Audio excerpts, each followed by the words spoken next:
Accident হতে পারে এবং হওয়ার পরে কি ঘটনা ঘটানো হবে বাংলাদেশে, এটার একটা চক্রান্ত পরিকল্পনা আগে থেকেই তৈরি হয়েছে। কারণ ঘটনাগুলো দেখে আমাদের কাছে এটাই মনে হয়েছে। ফলে এই জন্য আমি বলতেছি দুর্ভাগ্যজনক যে মানে জুলাইয়ের নাম বা শরীফ ওসমান হাদিকে ব্যবহার করে এই ঘটনাগুলো ঘটানো হলো। ফলে আমরা মনে করি আমাদের সবারই এটার পিছিয়ে দায় আছে, আমাদের অনেক বেশি দায় আছে যারা আমরা জুলাই গণঅভ্যুত্থানে অংশগ্রহণ করেছিলাম। ব্যক্তিগতভাবে আমি তথ্য মন্ত্রণালয়ের দায়িত্বে ছিলাম এবং আমাদের জন্য আরও দুর্ভাগ্যজনক আজকে যেই আমরা শব্দটা ব্যবহার করছি মব ভায়োলেন্স, এই শব্দটার সাথে প্রথম দিকে আমি একমত হতাম না বা আমরা এটার বিরোধিতা করতাম। কারণ আমরা যাদের বিরুদ্ধে লড়াই করেছিলাম তাদের পক্ষ থেকেই পুরো জুলাই গণঅভ্যুত্থানকে প্রথম থেকে বলা হয়েছে মবক্রেসি। ফলে আমরা বলেছি যে এটা মবক্রেসি না। আমরা অনেক কিছু বলেছি, গণঅভ্যুত্থান, বিপ্লব পরবর্তী পরিস্থিতিতে দেশে অনেক কিছু হয়, পুলিশ নাই, মানুষের অনেক ক্ষোভ, 16 বছরের পুঞ্জীবিত ক্ষোভ।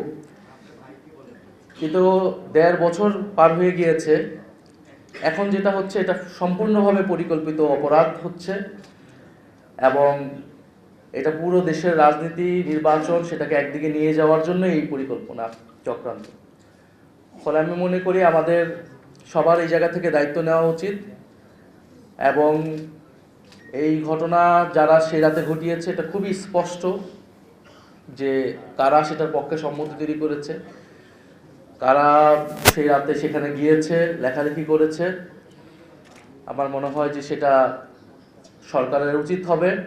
এটা সরকারকে উচিত না, শুধু আমাদের সবাই মিলে সরকারকে বাধ্য করতে হবে এই ঘটনার সুষ্ঠু তদন্ত এবং বিচার।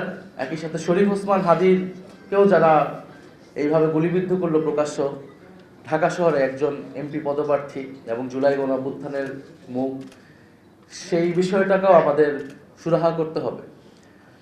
ফলে এবং সেই রাতে এই ঘটনা ঘটার পরে আমাদের কাছে আরও মনে হয়েছে যে ঢাকা শহরে 500 মানুষ নাই যে সেখানে ওই বিল্ডিং দুইটার সামনে গিয়ে হচ্ছে ব্যারিকেড তৈরি করতে পারে। এটা আমাদের জন্য আরও দুর্ভাগ্যজনক মনে হয়েছে, আমাদের নিজেদের কাছেও অসহায় মনে হয়েছে।